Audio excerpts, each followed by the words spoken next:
Greetings, everyone. Pete Pardo here from Sea Tranquility. Welcome to another episode of 4Fusion Friday. It's March, first Friday of the month, and you know what the first Friday of the month means. It means it's time to talk some fusion. That's right. And we're going to go back to 1993.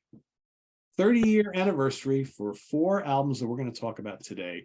But we're going to get to that in just a little bit. Let me introduce everybody here on the panel. First of all, we've got Eric Porter and George Lamie, the two co-creators of the show. We got a special guest. He's back once again, Cohn Beckham. What's going on, Cohn? How are you?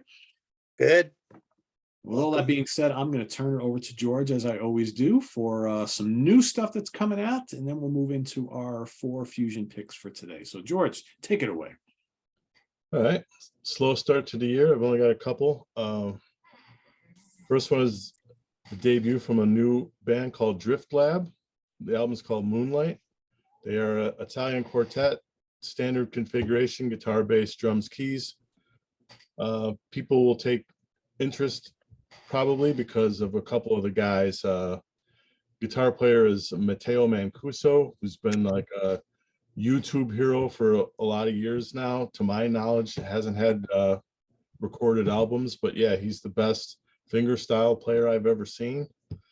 And I think this is his recording debut, at least in terms of an album. He had a band in college that used to do a lot of covers on YouTube, but for originals, I think this is a debut. And the bass player is Federico Malaman, another guy who's utilized YouTube in a strong way. He does have some albums in his background, but I think they're looking to push this band. So that's on Bandcamp and all the streamers. They're debating about a hard copy release. I would say about the music, it's 8 songs, no ballad, no vocal tune, so we like that. But it's a little amalgamous, like the tempo is pretty much the same throughout. I think they could stand to have a couple tunes that move the needle a little bit for dynamic purposes. And it's not the grittiest thing. So maybe if you like a little bit lighter, funky kind of stuff, it's a good one to check into. The other one is Chris Bieniek, Monsteria. This is an Australian-based guitar player. He had a band called EQ, a power trio that had a couple albums like 10 years ago. That was a good band. This, I lost track of him. Apparently this is his 3rd solo album. Our friend Len Davis clued me back into what Chris is up to. This has notable guest stars, Mohini Day on 2 tracks, Valerie Stepanov on 1 track, and former Panzer Ballet drummer Sebastian Lancer on 1 track. The material is it's on the upbeat, crunchy, shreddy side. Chris likes to play a lot, which we kind of like. No boring stuff really. There's 10 tunes, and then there's like 3 remix, different configurations kind of thing. But that also, I have a question into him about hard copies. He never got back to me, and I'm not sure exactly where to get it beyond the streamers. So Chris Bieniek, Monsteria. We seem to be struggling. I know we've been talking about this quite a lot in recent weeks. We're struggling with getting physical product from a lot of these fusion bands of late, right? I mean, I guess, there's just no money in it, and you got to spend money to make the discs. So they just look at it and they go, what are we going to do? Not even for the old dinosaurs like us, right? No. All right. So the square this month is channel tie-in, like Pete said, albums that are 30 years old in 2023. I feel like 1993 was a good year in fusion. So the 4 contenders in alphabetical order, you got Alain Caron, La Band, Chick Corea Electric Band 2, Paint the World, Protocol, Force Majeure, and Tribal Tech, Face First. So Eric, I'd like to kick things off with you. Thank you, sir. Number 4. Well, I'll start with the joke that when you say you're going back 30 years, you start thinking, oh, 80s, late 70s. And I'm like, oh, 1993 is 30 years. So makes you feel a little old. Crazy. Right? This one kind of hurts because I love Scott Henderson, but I'm putting Tribal Tech at number 4. Great start to this disc. The title track is killer, great bass groove. And then I think K9, the second track, great bass work from Willis on both of those two. The album for me is kind of inconsistent. It gets noodly, a little jammy. To me, there's some boring sections. I think maybe it's more improv than composed at times. The bluesy stuff, that Revenge Stew, and trying to think of what the other one is. I think it's his tribute to Stevie Ray Vaughan.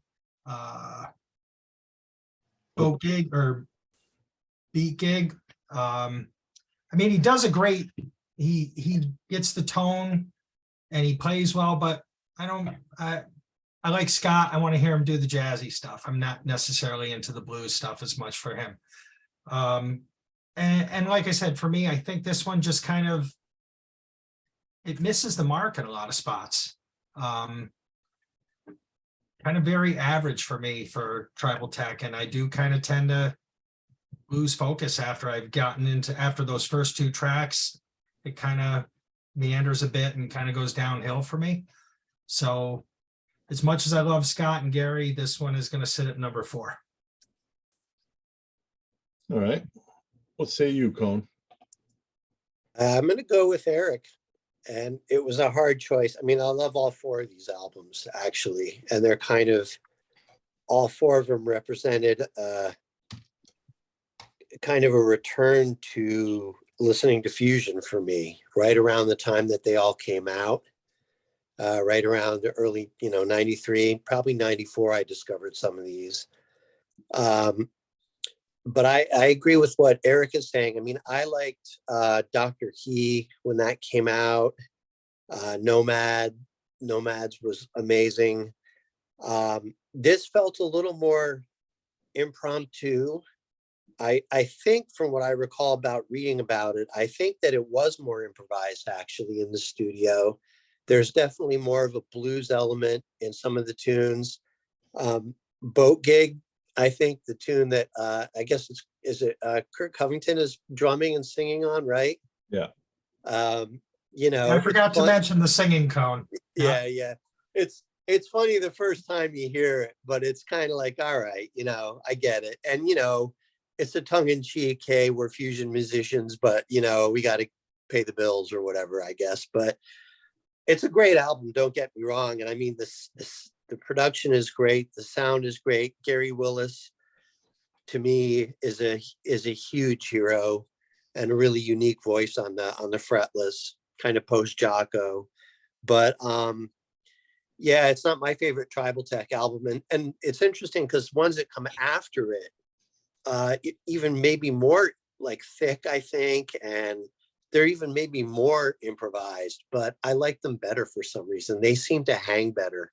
And maybe it's I don't know, maybe it's the less bluesy stuff. I don't know. But yeah, this is number 4 for me.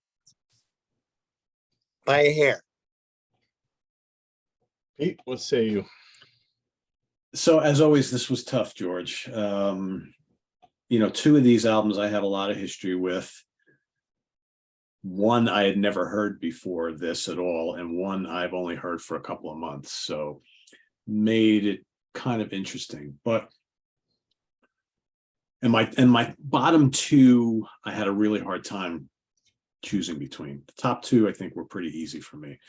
I'm gonna go with the one I have little to no history with. So I'm going to go with Alain Caron for my number 4. There's some really good moments on this album. There's also some stuff on the album that doesn't really thrill me all that much. First of all, it's got Jerry DeVilliers Jr. on it, who is a tremendous guitar player. I mean, he is really, really good. The playing on this is great. I mean, Jack Hannon, the opener, vibrant song, great playing from everyone. especially Jerry. I mean, just SEC's got some good pumping bass on it. There's some laid back stuff on here, like Options is okay, kind of laid back. Devil Shuffle, that's okay.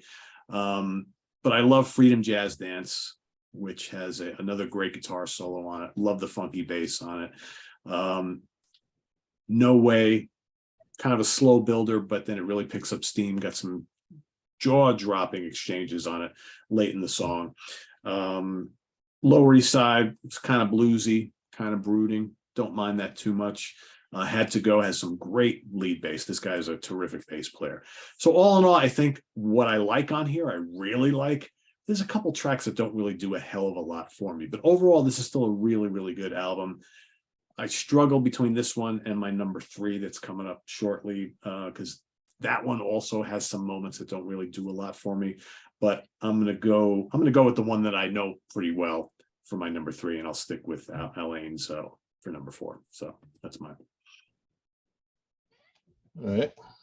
Mine laid out like 3 and 4 are close, and then there's a step up, and 1 and 2 are close.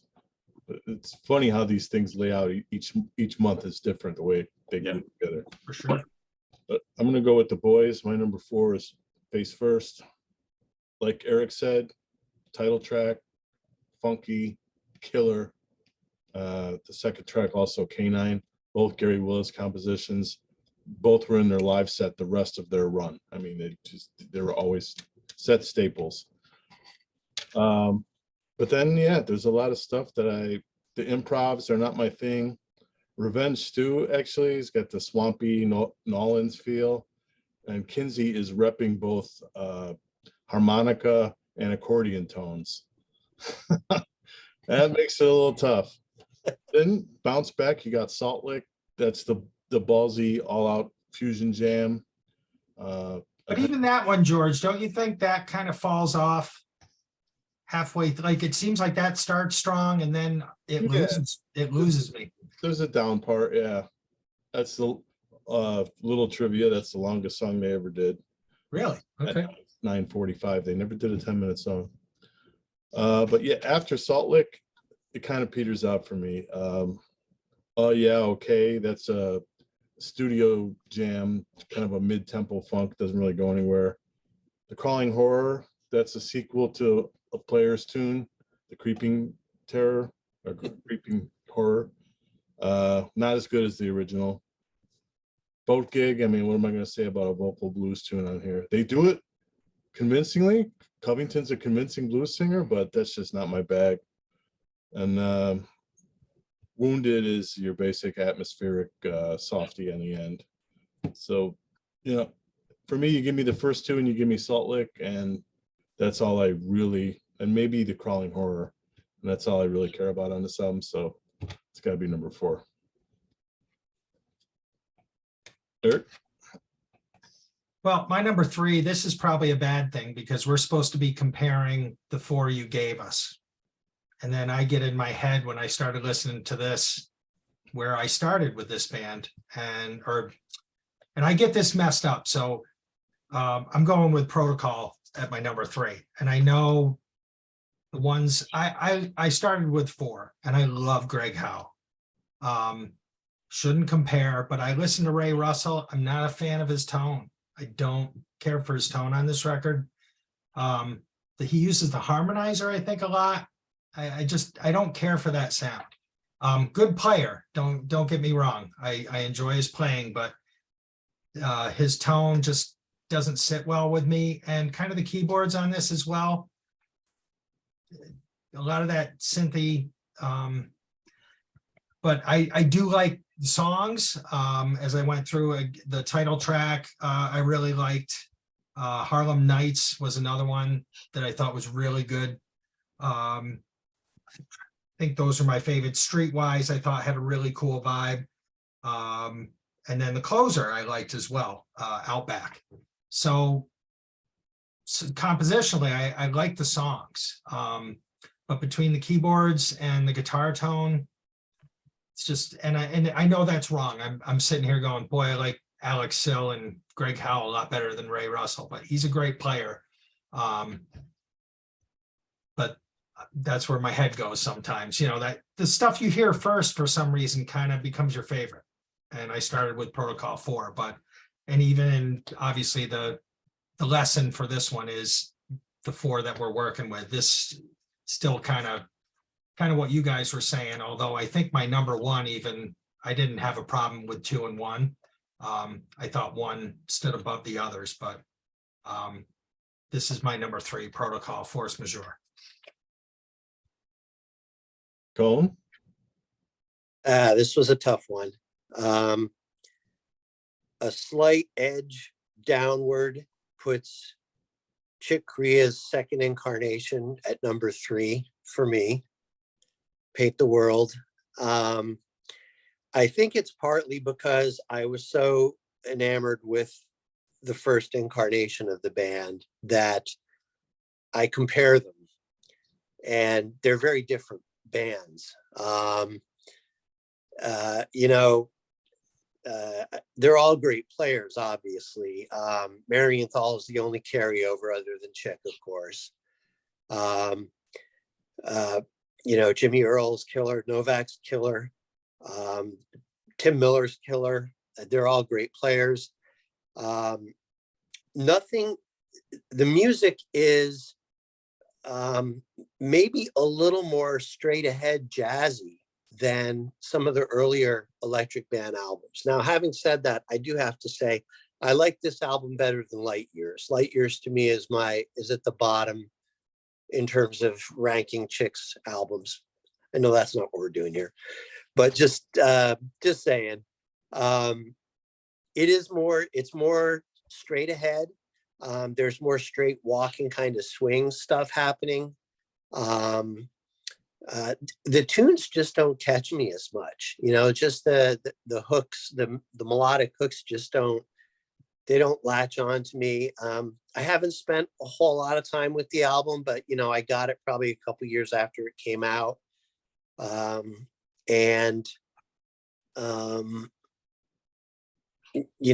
It's Chick Corea. It's great. It's a great album, but if I needed something for number 3, and this one edged out the number 2 and the number 1. So there we are. All right. What you got, Pete? I'm going to go with Tribal Tech Face First. Yeah, there's some filler on this album, but the handful of songs that I really like a lot, and it's Scott Henderson and Gary Willis. I had a really hard time putting this any lower, and I've had this since it first came out, so I have a lot of history with this album. I mean, The Precipice, love it, love the title track. Yeah, Revenge Stew sucks, don't like that at all. Salt Lick totally crushes for me. I like the Crawling Horror. I like Yeah, Okay. I think that's kind of funky and loose, and like I said, there's a couple throwaway tracks on here that don't really work. Those tracks kind of meander a little bit and just don't really go anywhere. But the stuff that's good on here, I mean, Henderson, when he's on this album, he's on fire.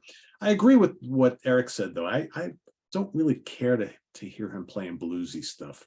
He did those couple of solo albums, like, a few years after this, that just were like straight up him. I think he got into this like Stevie Ray Vaughan rut, and I lost interest in that real quickly. I don't know. I want to hear this guy playing fusion. That's what he does best.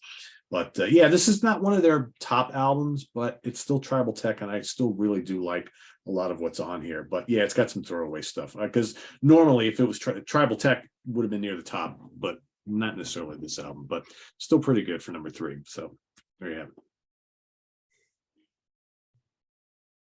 My number 3, Protocol.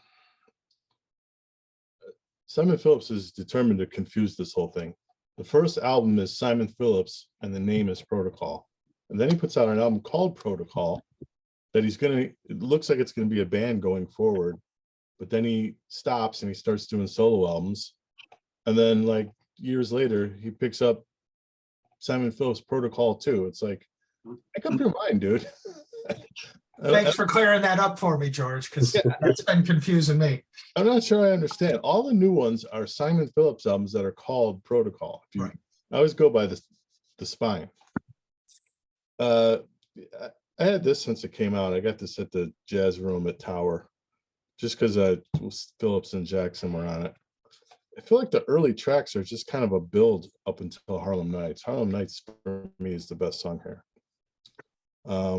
Cosmos is really good too, and like somebody said, Outback.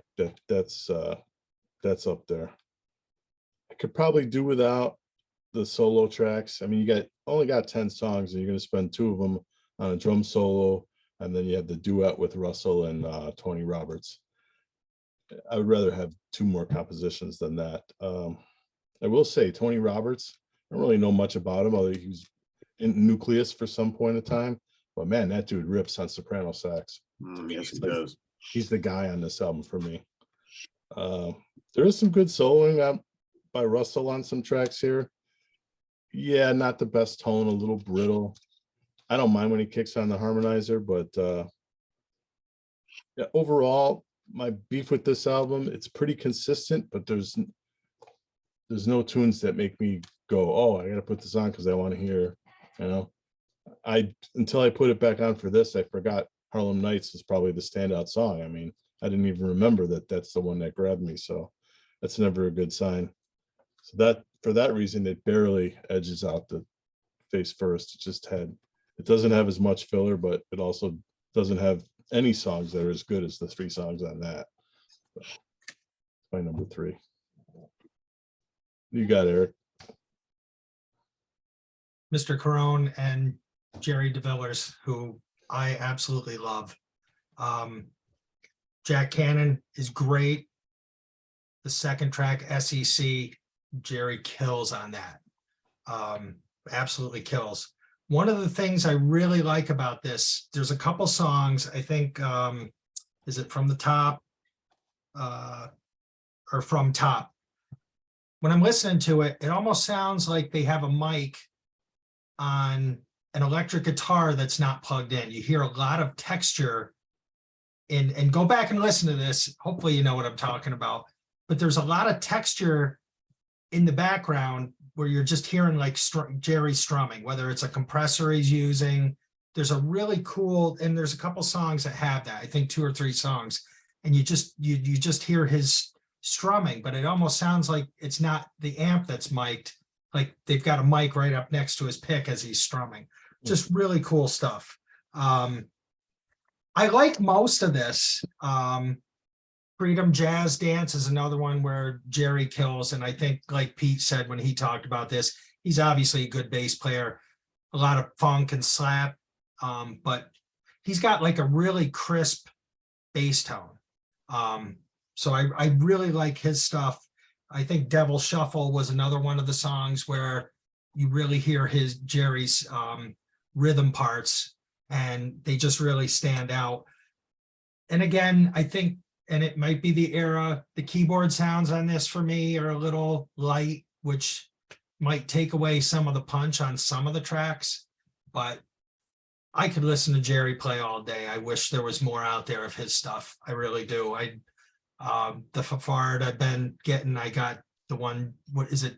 Turning Point, Jerry's solo album. Yeah. Where it was a band that I think he had together. There you go, Pete. Thank you. I just want more of him, and he is on here a lot. I mean, obviously Caron does a lot of stuff. He's a great bass player, but I love listening to Jerry DeVillers. So this is my number 2. Cone? Protocol's my number 2. And a couple things about this album that I don't think anybody's mentioned yet. If I'm recalling this correctly, and the CD is downstairs on the shelf, so I probably should have pulled it out and read the liner notes again. But if I recall, first of all, it's a live album, a lot of it, if not all of it. All of it. Yeah. Okay. And then second of all, I think some of the keyboard stuff is Simon, and it's pre-recorded, I think. So, and I think he's drumming live, and he's got a sequencer or something like that going on with the keys. Yeah. So that's kind of weird.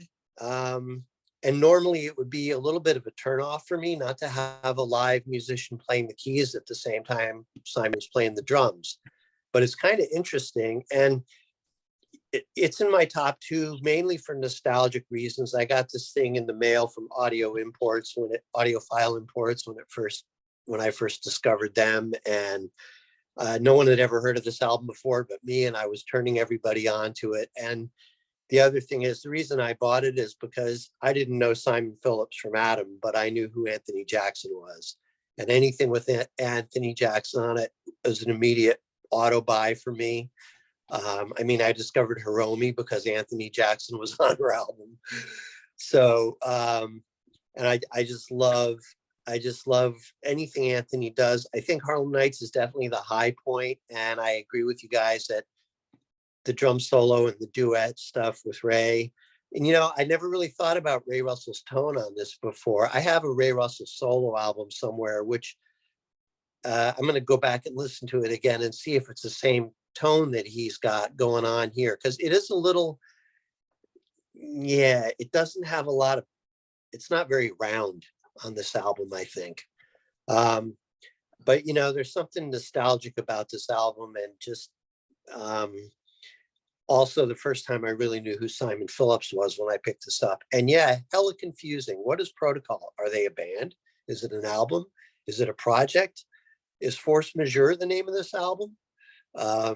You know, he did a few solo albums right after this, right? And then he got back, and his first one, Protocol, was actually him playing everything, I think. Yeah. So, yeah, a little confusing. But, you know, it's still, I put it on the other day after having not listened to it for a while. I think I listened to it a month or 2 ago, and when we last talked about Simon Phillips, and yeah, it's still, it holds up for me. Still, you know, it's Anthony Jackson. What can I say, man? I don't know. You know, 6-string bass is a thing for me, and Anthony was the first guy I heard do it with Demiola, and I didn't know such a thing was possible. And then, of course, I discovered Patitucci a little after that, and then our friend Alain.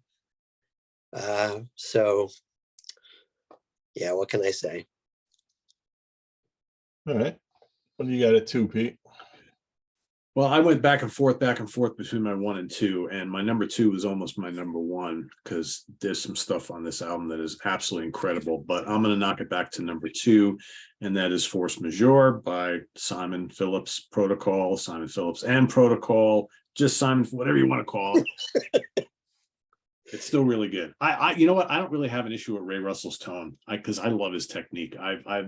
I've listened to plenty of things with him on it, and I think he's a really, really good player. Yeah, I mean, I kind of get it a little bit. It's not like it's the most ear candy sound when he's playing, but the technique for me just really catches my ears. And, you know, all the guys playing on this album just do a fantastic job. I mean, Anthony is so good on this album. I love the title track, and Ray's guitar just kills on that one. Streetwise it's funky, it's classy, it's catchy. And man, listen to Simon play on Cosmos and the Goose. I mean, man, Simon Phillips is so damn good. So good. And Harlem Nights is just absolutely incredible. And one track I really like on here is the closer, Outback. It reminds me of like it could have been a leftover from like There and Back or Wired by Jeff Beck. It's got that kind of feel to it, which I really dig. And I agree with you guys. I think the solos are a little much. I would have rather heard some additional tunes. But all in all, I think this is a pretty smoking performance. And again, it's kind of mystifying that they did this live album and then that was kind of it. But whatever, it's still really good. That's my number 2. I went back and forth on this one. Alain Caron, my number 2. Like Cone, I got this from the audiophile catalog. Those guys were the biggest Uzeb fans in the world. They sold me all the Uzeb albums. So they sold me this too. And the thing that strikes me about this album is the production. I think the production's incredible. Every instrument sounds great. Caron's bass tone. I was talking with Fafar about this after we had him on the last show. And we were talking about when he heard this and he heard the bass tone, he was like, I got to get a sound that good, you know? It was very influential for him. Jack Cannon is like the prototypical kickoff track for a fusion album. I mean, it's upbeat, it slams, good solos from 3 to 4 guys. It's hard to do it any better than that. SEC's great tune, like Eric said. De Villiers just tearing the roof off. I think from TOP, I'm gonna guess that means from Tower of Power, because the way the bass line is in that, he's running those 16th notes, kind of like Rocco Prestia would do. I don't know that, but I always thought that. What do you got? You got Freedom Jazz Dance, the old Eddie Harris cover. That's, you know, so many versions have been done of that, but this one I think stands out. It's shorter and real punchy. De Villiers again killing it. There are a couple softies on here, Lower East Side and Had to Go, but I think they're better than your normal fusion ballads. So for me, this is almost a 5. I would say it's a 4.5, and it just got edged out. I mean, it's one of the better bass player solo albums in my collection, I think. So, Eric, talk about your top one. So this was the surprise for me when I started listening for this month. Compositionally, I'm absolutely blown away by this. And I'm going to quote our buddy, Mr. Nasser, because whenever he talks to us, or he's talking about, he sits down and he transcribes the music and everything. Well, I'm a hack. I don't know music like that. I learn by ear or YouTube or whatever. I'll go out and cheat. This compositionally blew me away. I'm listening to Chick Corea. I'm listening to all these guys playing. I think the compositions that's where this put this at number 1, because I'm usually a guitar guy, and Mike Miller is great. And he's in here a lot, but it's like sneaky good. I mean, he's not always up front, but when you actually hear some of the stuff he's doing in here, he kills it. And I got to say, Gary Novak, the drummer,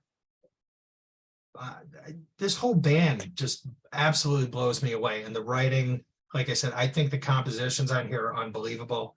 I'll start with the title track, which opens it. It's just a really classy opener. Chick's piano playing on this is stellar. Not that, you know, there's no downside to Chick's playing ever, but I don't know what it was about listening to this. I was just really absolutely blown away. Blue Miles has kind of that get your head bopping. It's bluesy. The horns and the keys go in there. The only section maybe is that silhouette in the space that maybe it's, you know, and again, you're trying to throw some dynamics around and change the feel of things a little bit. So it just kind of pulls back a little bit before the second half of the album starts. Ant and the Elephant, again, Miller and Chick's piano on that one is fantastic. Ritual, I love. The sax is blistering, and I'll brutalize this, a shed or whatever that the title is there. The sax on that one, and again, that's not something I always listen for, but that just struck me as just so powerful, the sax playing in that. I don't know, I think compositionally this went pretty far above the other 3, and I'm only saying that just from what I heard in my ear, but I think the writing was amazing on this record. So even though I'm a guitar guy, this one isn't the guitar in your face, but I really like what Mike Miller does when he does get to play. But to me, Chick Corea and this band just kill on this. So this is my number 1. And this was one of the easier choices for me, I think. As much as I love Jerry and the Caron disc, I just thought this Chick Corea was all class. Just a great record. That's why he was Chick Corea. Indeed. Cohen, you're number 1. I'm going to have to spend some more time with that disc. Don't take my word for it, Cohen. No, I mean, you know, I've listened to it a bunch of times. I think partially unconsciously, I've kind of shelved it away from the rest of the Electric Band stuff. You know, I mean, I like Beneath the Mask. I think that's a great album. And the first one to me is just, you know, a mind blower. But anyway, number 1 for me is Alain Caron's Le Bend, his post-Uzeb first solo album, which I also got from Audiophile Imports. At the same time, I got my first Uzeb double CD live tour 92. That was my first exposure to him and to that band, actually. So you can imagine how bowled over I was by both of those records. And the thing about Alain to me is probably the most underrated fusion bass player on earth. You know, I put him in the same league as he's up there with, you know, Berlin, Willis, you know, Jocko and Stanley and all the guys. He's right up there, but he never gets mentioned in the same. Usually people just kind of don't put him in there. And I don't know why, and the thing about him, this first album, there's a lot of slap bass, and it's mostly on a 6-string bass, which first guy I ever heard really slap on a 6-string bass. And his technique, if you've ever seen him, is off the charts crazy. He's using his pinky and his thumb a lot of the time. He's got this really insane technique. And that combined with this just really crisp, clean, precise tone. But the thing that I really love about Alain is his fretless playing. I think he's the best. You know, Gary's great, but I think he's the best fretless bass player on earth. I really do.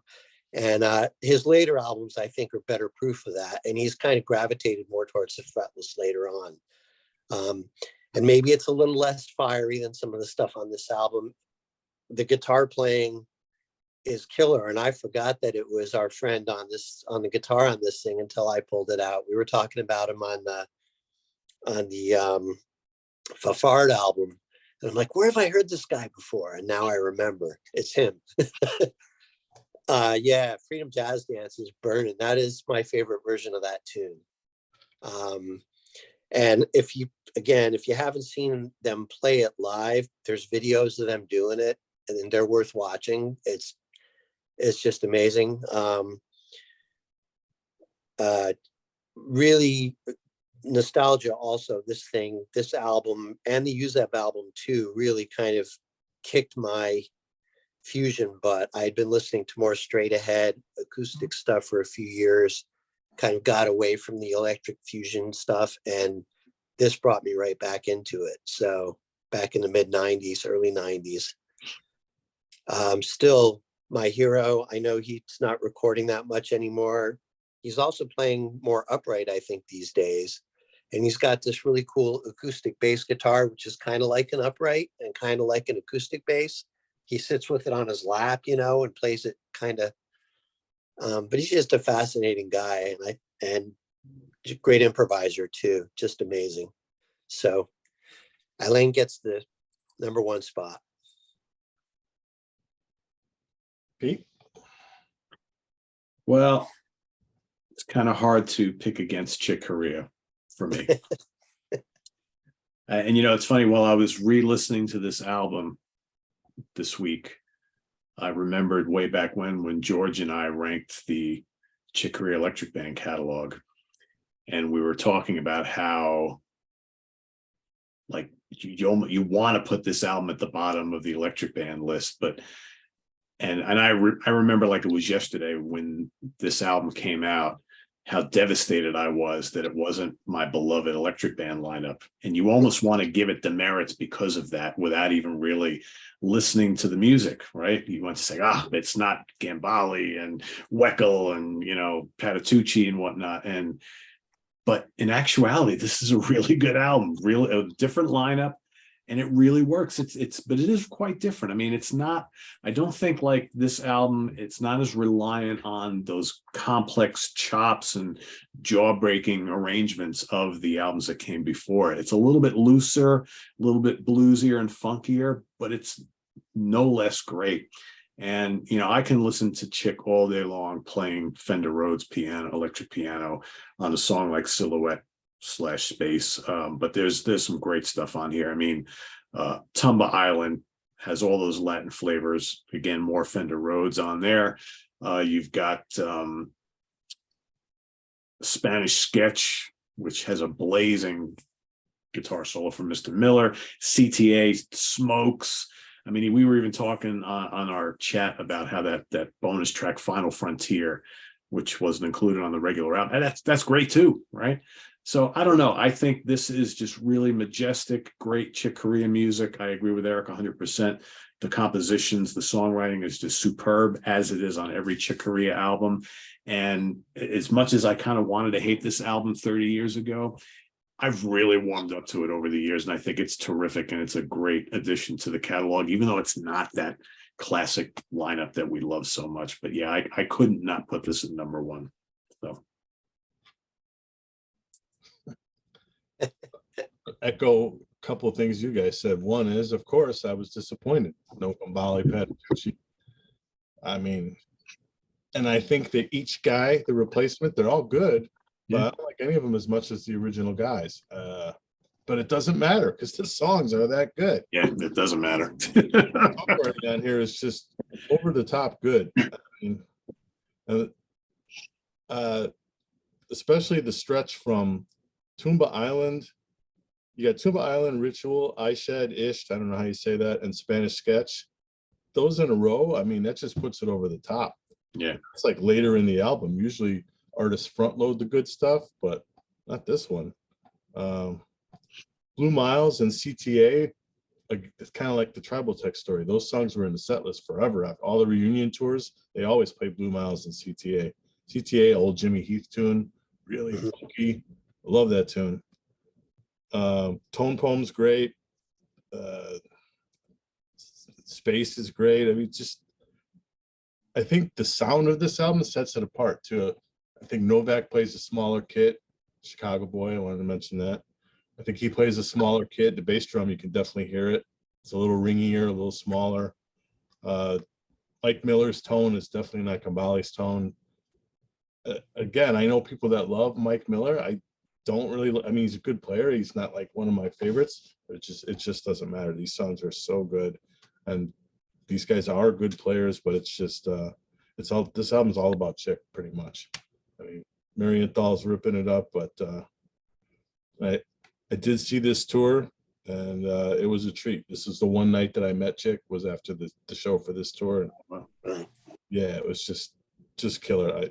It makes me wish that they had done another one, but just to see where they would have gone. But unfortunately, they packed it in there. So Chick's so good he could have had all of us on one of his albums, and it would probably would have sounded great, right? Couldn't write songs like that. I mean, they were like, "Oh, you want me to play that? All right." I'd run screaming for the door. Yeah, I know, right? It's got to be one of the most frightening gigs ever, right? To play for a guy like Chick Corea or like Robert Fripp or something like that. It's just absolutely frightening. It's like, oh no, thanks. Well, the Georges picked this month. Another 93 favorite, Resonance Box. This is a Japanese quartet, did 4 albums in the early 90s. This is the 3rd of them. Most notable is the presence of guitar player Kazumi Watanabe, who's got like 75 albums out in Japan. At least. Eric, what did you end up thinking of this one? I liked it. And Watanabe, he does a lot of clean stuff. And it sounds great. Great player. He's got that kind of chimey, compressed. You'll hear those chords in the back. My favorites were Ponapella was really good. I like the stuff where he's ripping a little more. Iron Claw, I really liked his playing on that one. And I think Barong, I think he uses a harmonizer in that, but he's ripping on that second track. So I really dig that. There's a lot of variation. There's some mellow, lighter stuff in here too. But I actually liked pretty much everything I heard. It's just, net contrast. I'm always like, I like the in your face stuff, but I thought the contrast on this was good. He's a great player. So I do enjoy listening to him play. And I think, which I guess I didn't realize in the first episode we did, was that also a Resonance Box? Was it Pandora or something? Didn't we have? Yeah, I was going to mention that the last album of Kazumi's Gramavision contract here was the first album of Resonance Vox. Okay. And then he just, when the contract ran out, he took it to Japan and had an ongoing thing. So that's how that came about. So I think there's a good mix of stuff, and obviously if you like his guitar playing, it's all over this, and he does a lot of different stuff. So I really enjoy him. I've got to get more. I have a few things by him since we've started doing the show, and you've talked about him to me a few times. So, but really good stuff. I like it. Colin, what's your opinion? So I've only heard it a couple times. I don't own it. So a little late to the party, and I've only heard it via YouTube. The whole album is up there on YouTube. I am familiar with that Pandora and OXO, which I think was the second one by Resonance Vox. Yeah. And I've had those for a while, and I'm a big fan of Kazumi in general. He did I think The Spice of Life with Berlin was before Resonance Vox, right? It was the Gramavision stuff. Yeah. That's where I discovered him. And I love that stuff. That stuff is a little more mechanical than Resonance Vox. Resonance Vox has a little more of a band feel to it. His subsequent stuff, I mean, he's done a lot of different stuff stylistic. Like his Mobo stuff is a little more, I don't want to say it's smooth, but it's a little more polished sounding to me, a little more funk forward maybe. He did an album called Esprit or Spirit. Esprit, I think is what it is, where he plays a lot of acoustic. And he's got Scully Sverrisson on bass. It's a great album. If you haven't heard it, I recommend checking it out. And then he did stuff with, I think with Bona, right? He did a trio with Bona later on too. So big fan of him, big fan of his stuff. I think he is the son of Sadao Watanabe, the sax player, or I think they're related. I was wondering. I think so. Don't quote me. But again, haven't had enough time with this particular album to really grasp it. But in general, the other stuff by Resonance Vox is amazing. They're all great players. I think they hang together really well. I agree with what Eric is saying. There's quite a bit of variety on all their albums, actually. There's some crunchy stuff. There's some almost smooth or more straight aheady kind of stuff where he's less crunchy. It's great stuff. It's probably underappreciated fusion from Japan right there. You concur, Pete? Yeah, I will echo everything everybody said. I mean, I've been following Kazumi since like the 80s, and I remember getting some of those Mobo albums and really liking those, and the Spice of Life stuff, and I had Pandora back when that first came out, but this one is fairly new to me. But it doesn't disappoint, because I think he's just such a terrific player, and you get like all the facets of his playing. I mean, there's some nice acoustic stuff on here. Like Eric mentioned, there's some really nice clean guitar passages on here, and there's some really aggressive stuff on here, like Iron Claw, like rampaging guitar noise of that one. I mean, that's pretty wild track. Pina Pella is another really good one. It's got some funkiness to it. Barong is tight, really great song. I love his soloing on Ame no Suyobi, however you say that. I'm going to butcher these song titles here, but I think for me, as much as the more aggressive stuff is, I mean, I love his like silky tones. Like On the Beach is really, really nice song. So and the rest of the band is great. Don't want to take anything away from them at all, but this is a really, really good album. And I think for folks here in North America, probably a lot of this stuff is kind of foreign to them, right? Because this is not easy to get, and no real exposure over here to some of this great Japanese fusion. But yeah, if you've missed out on Resonance Vox, I highly recommend this one. It's really good. I guess that would be one upside to the streaming revolution, is that you don't have to spend $30 to hear this anymore. You just you will get a chance to check it out. Yeah, for me, Barong is my favorite song. That one just takes the roof off. No Money, No Girl, No Business. a funny title. Bass player is playing keyboards, organ on that one. That's a good one. Ponapella, like Eric said, that's one of my favorite tracks. A couple softies on here, Karula and Floor. Karula in particular is real melodic. Glory Stomp, that is a track that would open the live album that they came out with the year after this.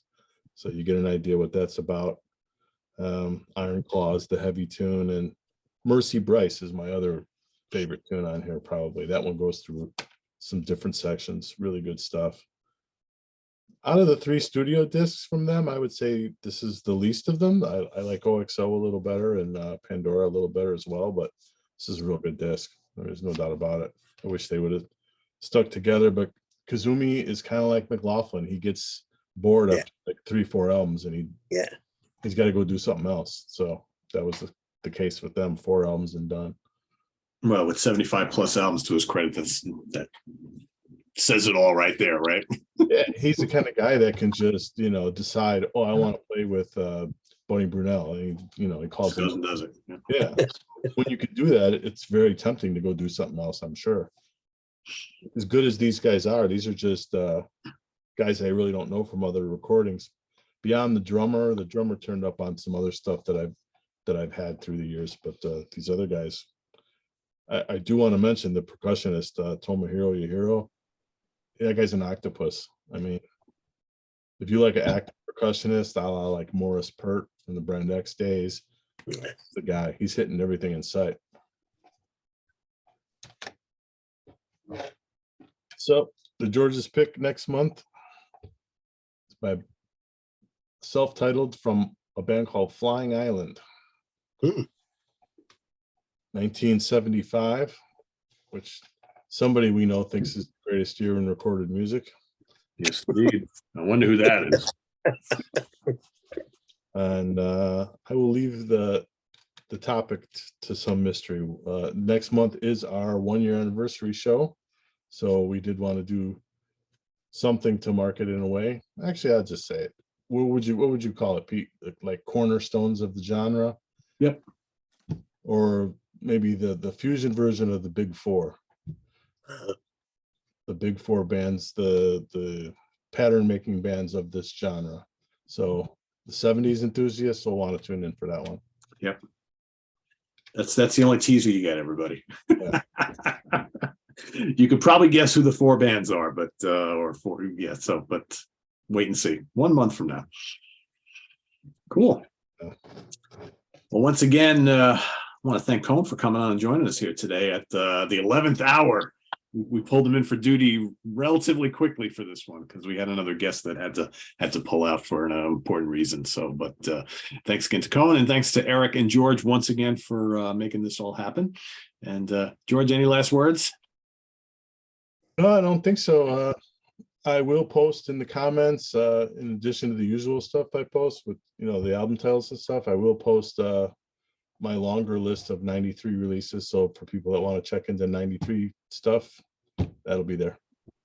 Yeah. And as always, everybody's got lots of homework on this show. So Principal Gary, get to work, get all your people in line. And I want to make sure everybody who watches the show gets to listen to all 5 of these records, and as well as George's new picks that he mentioned, and let us know what you think of them. So, and rank them in the order that you like them. So this is on the web at www.seatranquility.org. We're on Facebook, we're on YouTube, all together, all the damn time. Thanks for watching another episode of 4Fusion Friday. We'll see you next month for the next one. For Cohn, Eric, and George, I am Pete. Enjoy your weekend, everybody. See you on Sunday for ranking the albums. Take care, everybody. Bye-bye.